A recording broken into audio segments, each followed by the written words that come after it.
C letter has two sounds, that is hard sound and soft sound. Hard sound of C is K and the soft sound of C is S. When the letter C is followed by E, I, Y letters, any of these letters, it has the soft sound S. If C letter is followed by any other letter, it has the hard sound K.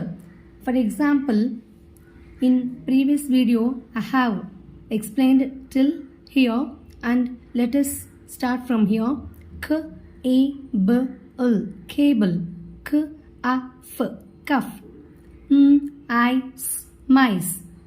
S, E, R, E, L, cereal. S, R, Circle, circle. Sp, A, S, space. J, U, S, juice. I, S, ice. Pr, I, S, price. A, S, ace. V, I, S, voice. R, E, sus, recess. I, S, E, icy. S, A, L, A, re, celery.